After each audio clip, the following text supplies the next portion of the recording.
San Isidro Labrador es el patrono de los agricultores del mundo. Le pusieron ese nombre en honor de San Isidoro, un santo muy apreciado en España.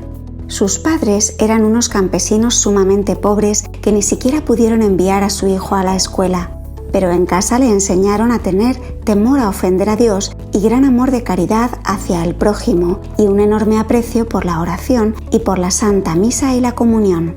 Huérfano y solo en el mundo cuando llegó a la edad de 10 años, Isidro se empleó como peón de campo, ayudando en la agricultura a don Juan de Vargas, un dueño de una finca cerca de Madrid.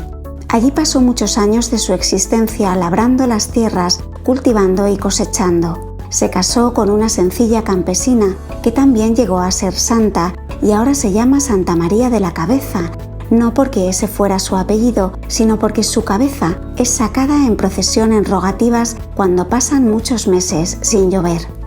Isidro se levantaba muy de madrugada y nunca empezaba su día de trabajo sin haber asistido antes a la Santa Misa. Varios de sus compañeros, muy envidiosos, lo acusaron ante el patrón por ausentismo y abandono del trabajo. El señor Vargas se fue a observar el campo y notó que sí era cierto que Isidro llegaba una hora más tarde que los otros. En aquel tiempo se trabajaba de 6 de la mañana a 6 de la tarde, pero observó también que mientras Isidro oía misa, un personaje invisible, quizá un ángel, le guiaba sus bueyes y estos araban juiciosamente como si el propio campesino los estuviera dirigiendo. Los mahometanos se apoderaron de Madrid y de sus alrededores y los buenos católicos tuvieron que salir huyendo. Isidro fue uno de los inmigrantes y sufrió por un buen tiempo lo que es irse a vivir donde nadie lo conoce y donde es muy difícil conseguir empleo y confianza de las gentes. Pero sabía aquello que Dios ha prometido varias veces en la Biblia: yo nunca te abandonaré, y confió en Dios y fue ayudado por Dios. Lo que ganaba como jornalero, Isidro lo distribuía en 3 partes: una para el templo, otra para los pobres y otra para su familia, él, su esposa y su hijo, y hasta para las avecillas tenía sus apartados. En pleno invierno, cuando el suelo se cubría de nieve, Isidro esparcía granos de trigo por el camino para que las avecillas tuvieran con qué alimentarse. Un día lo invitaron a un gran almuerzo. Él se llevó a varios mendigos a que almorzaran también. El invitador le dijo disgustado que solamente le podía dar almuerzo a él y no a los otros. Isidro repartió su almuerzo entre los mendigos y alcanzó para todos y sobró.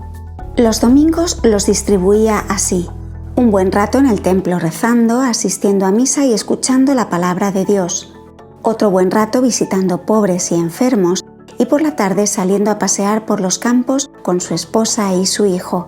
Pero un día, mientras ellos corrían por el campo, dejaron al niñito junto a un profundo pozo de sacar agua y en un movimiento brusco del chiquitín, la canasta donde estaba dio la vuelta y cayó dentro del hoyo.